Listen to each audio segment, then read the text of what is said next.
नमस्कार विद्यार्थी मित्रांनो, वायस एज्युकेशन महाराष्ट्र चॅनलमध्ये आपले स्वागत आहे। आज आपण द्वितीय सत्र परीक्षा म्हणजेच संकलित मूल्यमापन सत्र 2 इयत्ता 7वी विषय समाजशास्त्र प्रश्नपत्रिका उत्तरासहित पाहणार आहोत।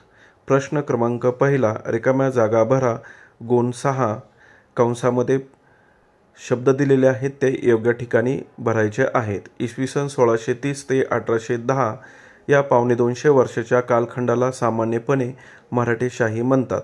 2 पुण्यश्लोक अहिल्याबाई या मल्हाररावांचा पुत्र खंडेराव यांच्या पत्नी होत।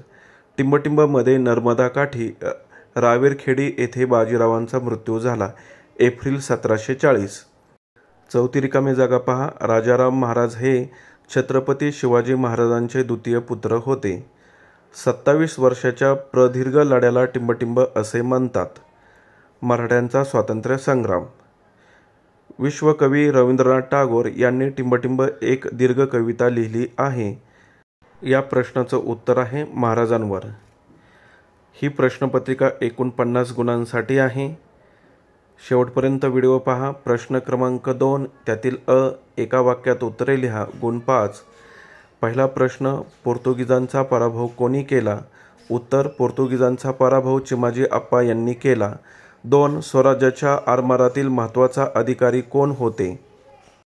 उत्तर, स्वराज्याच्या आरमारातील महत्त्वाचा अधिकारी दौलत खान हा होता। तिसरा प्रश्न, अफगाणिस्तानातून कोण आले होते? या प्रश्नाचं उत्तर पहा, अफगाणिस्तानमधून पठाण आले होते। चौथा प्रश्न, नागपूरकर भोसले घराण्यातील सर्वात कर्तबगार व पराक्रमी पुरुष कोण होते? उत्तर, नागपूरकर भोसले घराण्यातील सर्वात कर्तबगार व पराक्रमी पुरुष म्हणजे रघुजी भोसले होते। पाचवा प्रश्न, शिवरायांच्या काळात गावचा महसूल कोण सांभाळत होते? शिवरायांच्या काळात गावचा महसूल अनाजी दत्तो हे गोळा करत होते। त्यानंतर पुढील प्रश्न आहे ब, थोडक्यात उत्तरे लिहा। 1 पानिपतच्या लढाईचे परिणाम कोणते झाले? या प्रश्नाचं संपूर्ण उत्तर आपण पाहू। विश्वासराव यांना गोळी लागून ते ठार झाले। अब्दालीच्या सैन्याने मराठ्यांचा पराभव केला। सुमारे 1.5 लाख लोक मारले गेले। महाराष्ट्रातील एक संपूर्ण तरुण पिढी गारद झाली। पराभवाच्या धक्क्यातून नानासाहेब पेशवे यांचाही मृत्यू झाला। 2 गुणांसाठी हा प्रश्न आहे, त्यामुळे संपूर्ण उत्तर लिहायचं आहे। यानंतर पुढील प्रश्न पहा, शिवाजी महाराजांनी अष्टप्रधान मंडळ का स्थापले? उत्तर, विस्तारत गेलेल्या स्वराज्याचा कारभार सुरळीत व्हावा यासाठी, तसेच स्वराज्यातील लोकांचे कल्याण साधले जावे। स्वराज्यातील राज्यकारभाराच्या सोयीसाठी शिवाजी महाराजांनी त्यांची 8 खात्यात विभागणी केली, त्यालाच अष्टप्रधान मंडळ असे म्हणतात। 3 अहिल्याबाई होळकर यांनी कोणकोणती कामे केली आहेत? या प्रश्नाचं उत्तर पाहण्या अगोदर सर्व विद्यार्थ्यांसाठी एक सूचना आहे। जर तुम्ही चॅनलवर नवीन असाल तर आपल्या चॅनलला सबस्क्राईब करा।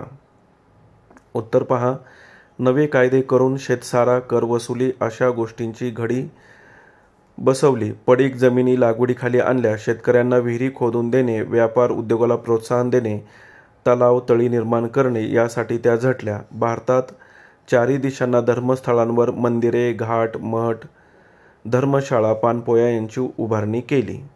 प्रश्न क्रमांक 4, त्यातील रिकाम्या जागा भरा, गुण 4 कंसात दिलेल्या शब्दांचा वापर करायचा आहे।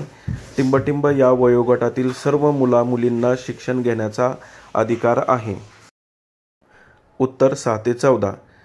टिंबटिंब चालू असताना सावधान स्थितीत उभे राहणे। राष्ट्रगीत। सार्वजनिक मालमत्तेचे टिंबटिंब करावे। जतन। आपले शोषण किंवा पिळवणूक होऊ न देण्याचा हक्क म्हणजे शोषणाविरुद्धचा हक्क होय। ब प्रश्न, थोडक्यात उत्तरे लिहा, गुण 6। त्यातील पहिला प्रश्न, संविधानाने भारतातील सर्व नागरिकांना समान हक्क का दिले आहेत? पहा, या प्रश्नाचं उत्तर, संविधानाने भारतातील सर्व नागरिकांना समान हक्क दिले आहेत कारण अन्याय, शोषण, भेदभाव, वंचित यांपासून सर्व व्यक्तींना संरक्षण मिळाले तरच व्यक्ती आपल्या गुणांचा, कौशल्यांचा विकास करू शकतात। लोकसमूहाच्या विकासासाठी पोषक परिस्थिती यामुळेच निर्माण होते। म्हणून संविधानाने भारतातील सर्व नागरिकांना समान हक्क दिले आहेत. दुसरा प्रश्न पहा. वृद्धांसाठी पेन्शन योजना का राबवली जाते?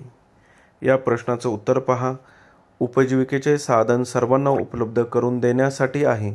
दुर्बल घटकांना विशेष संरक्षण देऊन त्यांच्यासाठी योजना आहे. वृद्धापकाळापासून नागरिकांचे संरक्षण करण्यासाठी योजना राबवली जाते. तिसरा प्रश्न. मूलभूत हक्क म्हणजे काय? या प्रश्नाचं उत्तर पहा.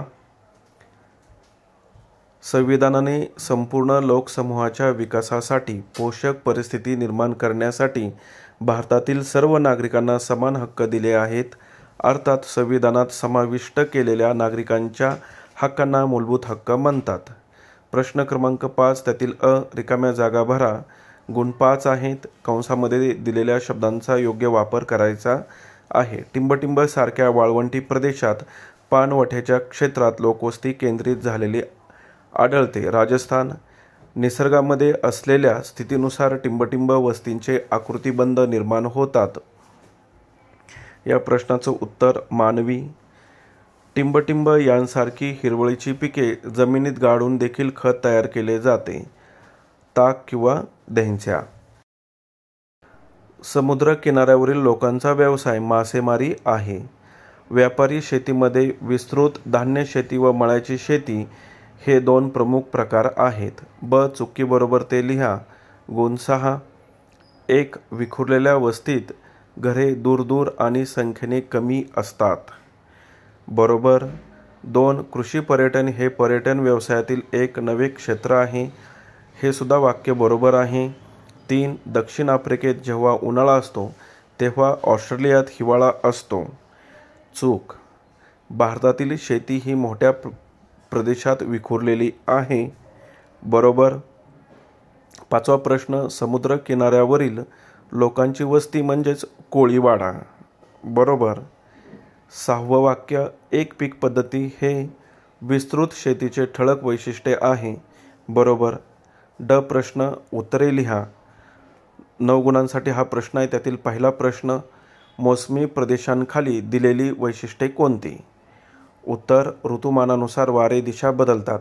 नैऋत्य मान्सून वाऱ्यांपासून ठराविक ऋतूत पाऊस पडतो. पावसाचे वितरण असमान व अनिश्चित असते. पावसाच्या वितरण अनुसार वनस्पतींचे प्रकार पडतात. या प्रदेशातील लोकांच्या अन्नात व पोषकात विविधता आहे. 2. मृदेची अवनती का होते? शेतीतून अधिक उत्पादन मिळवण्यासाठी रासायनिक खते, जंतुनाशके, तणनाशके इत्यादींचा वापर केला जातो. रसायने आणि खतांच्या अशा अतिरेकी वापरामुळे मृदेची अवनती होते. 3. पेंग्विन ही प्रजाती उत्तर ध्रुवावर नसण्याचे कारण काय असेल? या प्रश्नाचं उत्तर इथे लिहून दिलेलं आहे. पेंग्विन केवळ दक्षिण ध्रुवावरच आढळतो. जगण्यासाठी पोषक वातावरण येथे मिळते, कारण वर्षभर हा प्रदेश बर्फाच्छादित असतो. हा सर्वात कमी तापमानाचा भाग म्हणून ओळखला जातो. येथे वार्षिक तापमान सुमारे -60°C असते. किनारी भागात तापमान गोठणबिंदूच्या वर असते. हे उत्तर ध्रुवावर पाहायला मिळत नाही.